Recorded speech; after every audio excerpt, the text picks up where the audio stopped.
It just happens to turn out today that I want to talk about holding steady in the wind. We don't have a lot of wind. Typically when we come down here, there's a lot of wind.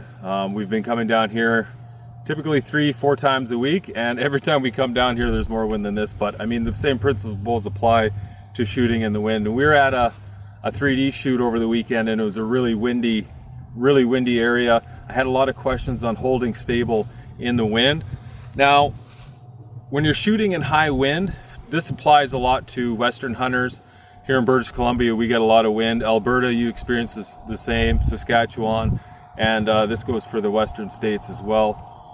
You really want to hold steady in the wind, and a good way to do that is to pull firm in your back wall. And I've talked about it before, is how I like my top cam a little advanced over my bottom cam. And what that means is either your cable stop or your limb stop is going to be hitting your cable before your bottom one. And what that does is when you're at full draw, it forces you to pull a little firmer in the back wall. Same as principle as like a low let off that you see a lot of target archers do. So if you don't have advanced, if your top cam isn't advanced in timing, and they're exactly the same, which is sometimes important for a paper tear. One thing you can do is when you come to full draw, give it a little bit of extra pull. Now, one thing to keep in mind is when you're at full draw, your peep height is going to be in the exact position you had originally set it up for. Now, when you pull a little harder into your back wall, this peep sight is going to lower a tiny bit. It's important to just accept that. You're going to have a funny shape on your sight, but just maintain that sight picture, hold your pin on the target, and without trying to adjust your face, because what that does, obviously, as soon as you start moving and trying to manipulate your position, you're going to interfere with the correct string angle to where this pin needs to be to get the arrow to hit where you want it to hit downrange. So I'm going to shoot at this target here, and I'm going to pull a little firmer into the back wall. And what's going to happen is the picture in my peep sight is actually going to raise up above, so I'm almost going to lose sight of my bubble. It'll be about halfway through my bubble, but what I do is I get level, get stable, and then I just give it a little bit more of a firm pull. So, Thomas, you went on target? Yep.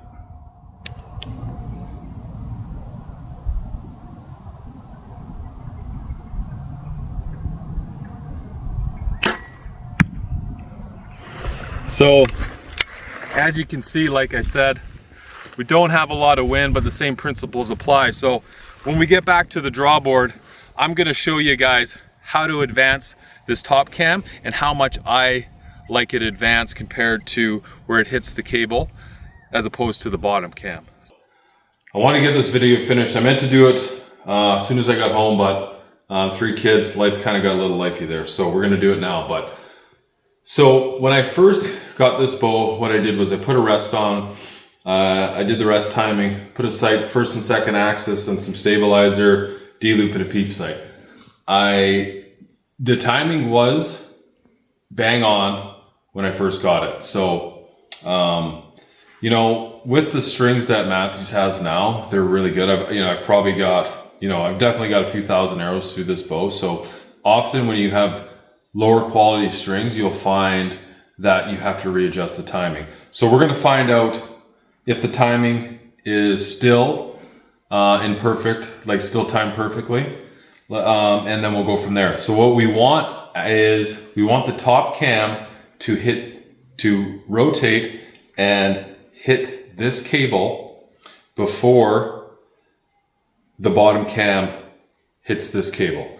That will allow me to pull a little firmer in the back wall while still maintaining the exact same peep height. I'll have no deviation. And like I explained earlier, if you're at full draw and you're in the position, your D-loop or your peep sight, is in the position that it was when you set it up, and then you go to pull, you're going to get this peep sight will actually lower because you're making this triangle more acute. So we're going to throw it in the draw board here. and we're going to see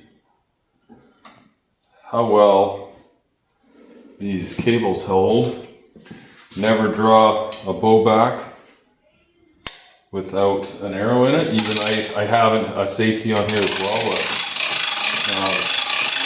you know, I've had accidents in the past. So as you guys can see, so see the gap there? See up top, Wyatt? It's exactly the same. So this bow hasn't changed at all from when I initially got it. But what we want to do is we want the top cam to hit a little bit before the bottom cam.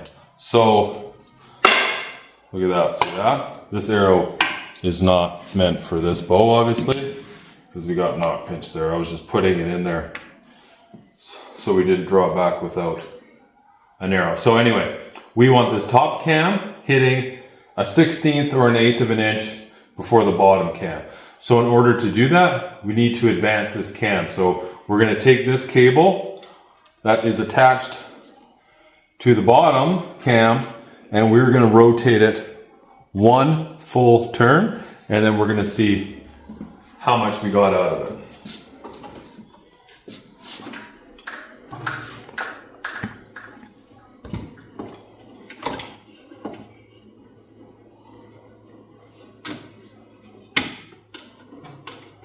I could put these fingers up a little bit, make life a little easier.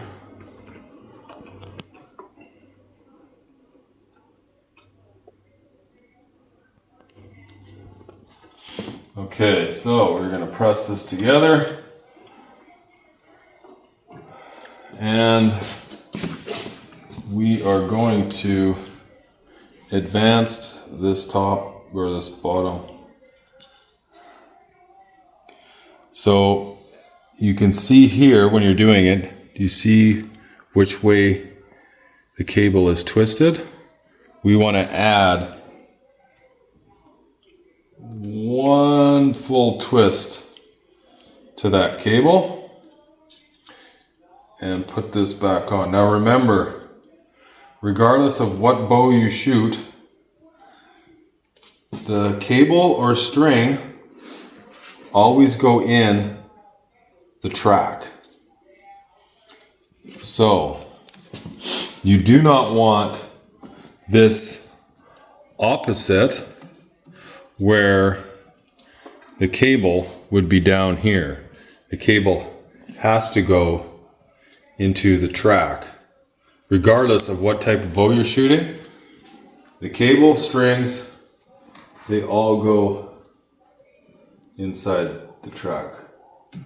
Now I'm playing with it, I can't get it back on. Okay, so we are good there. That's 1 full turn. So another reason I like tying my rest the way I did is because typically if this was a football on here and I twist this cable, now this rest, my rest cable would actually be twisted around my cam cable.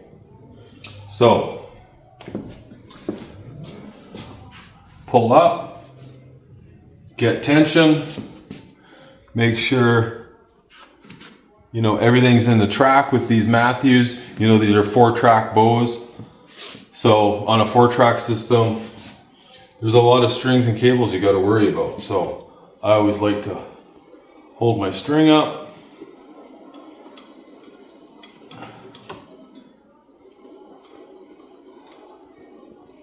Come on, baby. Okay, now we're going to put this back in the draw board. And now our top cam will be hitting a little before our bottom cam. If I can get this in here. Okay, again, arrow. We'll get the arrow with the wrong knock on it. Okay, so here we go.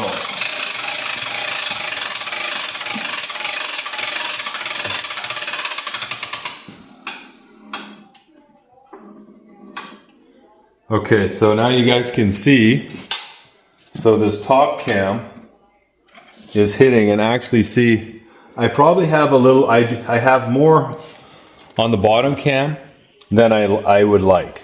I would like half of that. So what I'm gonna do is I'm gonna take half a twist out, we're gonna do it again, and we should be all set. So now I'm just gonna do the exact same thing, just go the other way with it. So one thing I like to do is I always like to make sure that I have access to whatever I'm working on. In this case, the cams and the cables. I want to make sure that I have access to those facing me, so I'm not having to work over top of the bow. I mean, obviously, some things you're doing, you're gonna have to, just because you're gonna have to have access to both sides of the bow. So, here we go again. That's still pretty tight. Let's give that a pull.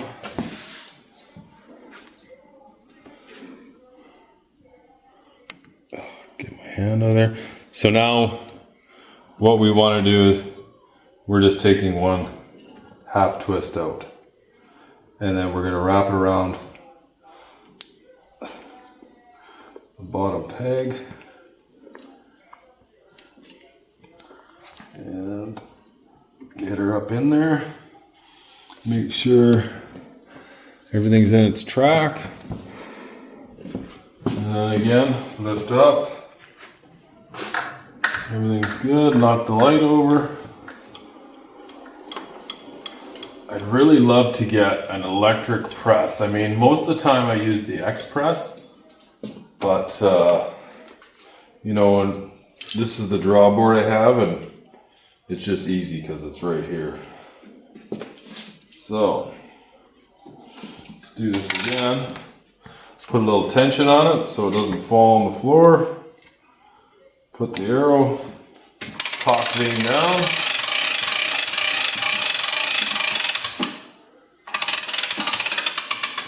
Alright, so now, as you guys can see, I have half of the gap that I had at the first time I did this. So I'm going to try this and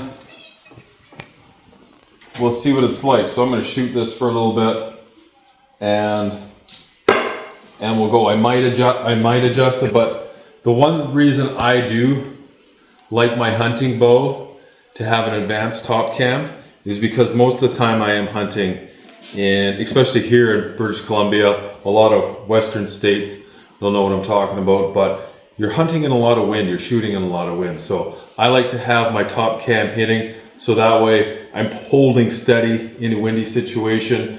And when I am holding steady, I'm not gonna have any peep deviation from me pulling extra into the back wall. So that's the way I do it. Target guys, I'd love to hear from you if you guys ever play with this, or if you especially for outdoor 50 meter, 70 meter, or if you just use a lower let off. I don't have a lot of experience with target, so I'd love to hear from the target guys what they do, any tricks they have. And if you guys have any tricks or you want to share your method of doing things for shooting in wind, I'd love to hear them. Till the next time.